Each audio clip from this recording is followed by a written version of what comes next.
So, Samantha Bastien, I know you're a senior mass communication major here at Texas Wesleyan, been here all 4 years. Why don't you just tell me a little bit about your experience as a student athlete, as a member of IABC and Rambler, everything? So, basically these past 4 years have been incredible, life-changing. I've grown as a person, as an athlete, as a student, spiritually, emotionally, mentally, literally every aspect of my life. I've grown so much these past 4 years. Definitely being a communications major here at Wesleyan has definitely given me a lot of opportunities to be extremely involved with the university. Not only have I been given the opportunity to play softball here, but I've also been given many other opportunities, such as be a tour guide, Vice President of International Association of Business Communicators. I currently work for the Rambler right now, which is a biweekly newspaper here at Wesleyan. I produce ads for them. And I've also been allotted a really cool internship opportunity here that's really allowed me to work really close with academic affairs as well too. So I've just kind of been able to dip my feet into a lot of different aspects and a lot of different opportunities here on campus. So overall, it's just been an incredible experience, and I've just learned so much over the past 4 years. What is the single most important piece of advice that you have received, or maybe something that you would go back in time and tell your freshman self?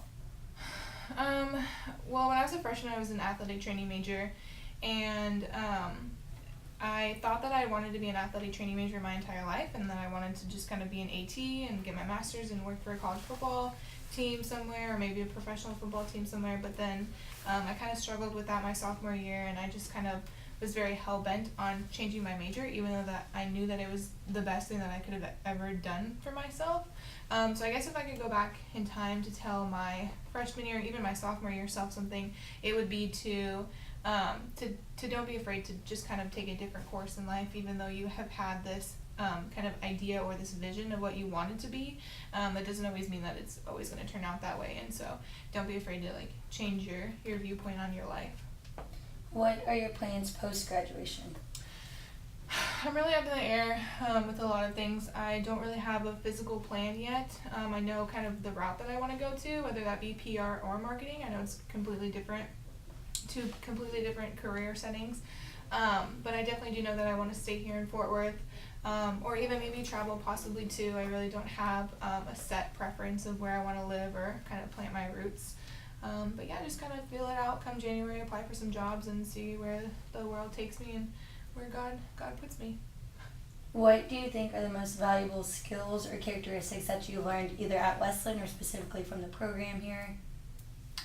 I think just kind of always be humble would probably be the biggest skill that I've learned here. Maybe not to take everything for granted either. Every day brings in a new opportunity for you to make something out of yourself, and I think you just have to take that every single day. You have to wake up every morning with that kind of attitude and just kind of run with it every day and just kind of go with it and do it.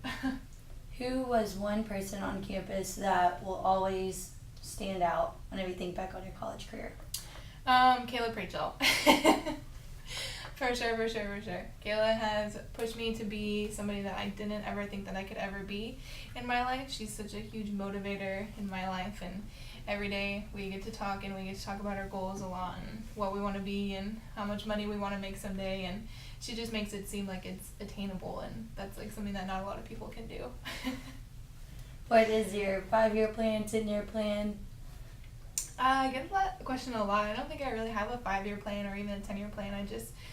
If I've learned from the past that if I do make a plan for myself or a 5-year plan, then it doesn't really go the way that you want it to. I've heard Khloe Kardashian said one time, when you make plans, God laughs, and so I don't really like to have a plan for myself. I remember you telling me whenever you were graduating high school, it's this little motto that I like to go by now. You were talking about your future plans, and then somebody asked you, well, what's your backup plan? What happens if that first plan doesn't work out? Can you kind of elaborate on that and tell the backstory of that? So when I was a senior in high school, I was applying for a local scholarship, and one of the questions that I got from one of the people that were interviewing me was, what happens if this plan doesn't work out? What's your plan after that? And I said, I don't really have a plan B, because I feel like if you have a plan B, it just gives you an option to fail plan A. And so ever since then, I've just kind of maybe tried to stick to that kind of plan for myself, just kind of okay, like you have your goal and you have your ideas set in mind, so stick with that and just run with it. And you know, you can always alter it down the road if you want to, but don't ever kind of make an excuse for yourself and just like have a backup plan. Like, oh, if this doesn't work out, you shouldn't ask yourself if, you should always ask yourself, you know, like when I achieve this goal, then I'll do this. So Last question. IHOP or Waffle House? definitely Waffle House. You can't go wrong with that $4 breakfast every morning at 3 a.m. Or not every morning, but every now and then. Great. Well, thank you for your time, Sue. Yeah, no problem.